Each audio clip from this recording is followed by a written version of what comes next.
tattoos are something different. Tattoos are something that it's not like anything you can buy. It's not like anything you can do or read, or it's not. It's inscription on your body of your history, and the amount that changes your everything about you is crazy. About a few days after my 17th birthday, my first of 22 tattoos happened about almost 8 years ago, 7, 8 years ago. I've officially realized, I mean, one of the biggest things that people in life don't do and they can't do is acceptance, and they can't actually look at themselves and go, you know what, I'm happy, you know what, I've done it, you know what, I'm strong, you know what, this and that. And what this studio, it's not only just done it, I hope I've done it for other people, I think it's also done it for me. This place was a long time coming. I started tattooing when I was 19, so it was just over 5 years ago. I picked it up and I was like, no, I could be good at this. I was like, I want to help people, I'm an artist, I could be good, let's just kind of see how it goes. For the first year or two, I struggled and I was like, you know, I'm not just going to let them say no, I'm going to tattoo on the side. It's unfortunately illegal, it's called scratching. If you tattoo outside of a parlour and without being an apprentice, you're called a scratcher. You're kind of looked down a little bit depending on how much you went down there. But so I scratched for about 2 years, well, just under 2 years, and I found my first apprenticeship. And then unfortunately, the guy that owned the shop kind of left with a bit of money, my money. He gave me the opportunity, he was like, in the next 6 months to a year, I'm going to train you up so hard every day that maybe you can potentially look after the shop.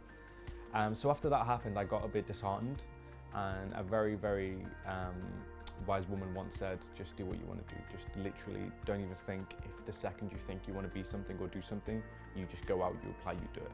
I said to myself, right, when I finish university, that's it. I'm a lot stronger than I was, I'm a lot smarter than I was back 4 or 5 years ago. I'm going to go and I'm going to find a studio and someone's going to want me, and I'm not going to stop until somebody does. And luckily enough, someone gave me a chance.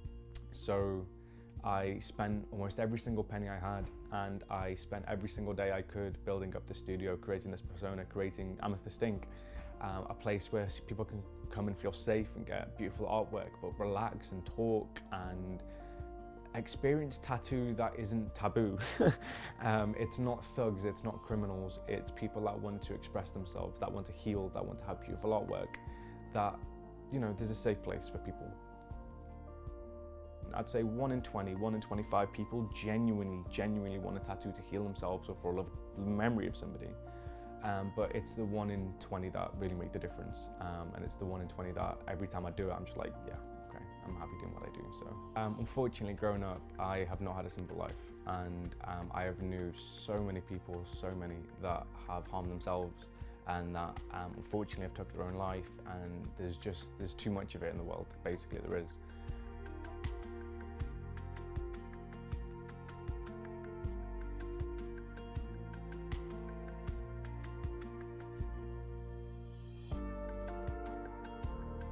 Yesterday, this lovely girl, she wanted something to just make it a little bit prettier. She wants to go into nursing, and when you're dealing with customers every day, and to her it felt like if they could see all of her scars, they would just associate something, or they would think something differently. So she got a lovely sunflower in dot work. The reason I suggested dot work was because they are a lot better to treat with scars. Solid lines over scar tissue isn't great, whereas little small dot work, the tone, it really is a lot healthier for the skin, and it creates a nice pattern anyway.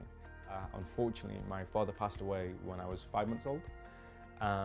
Obviously, start of a whirlwind, but it was probably one of the most influential kind of moments in my life that changed everything. And it always affected me, especially when I was younger. So when I came to my first tattoo, I was like, right, I know what I want to get. I want to get a dedication to my father. At the same time, looking at it every day, it helped me. It's a memory, it means it's real. I think it's the same with the scars and self-harm. When you cut yourself, you know that it was for a reason. You know there's a scar, there's something that made you do it. It's not just pretend, you're not going crazy for the fun of it. I used to draw this a lot in school.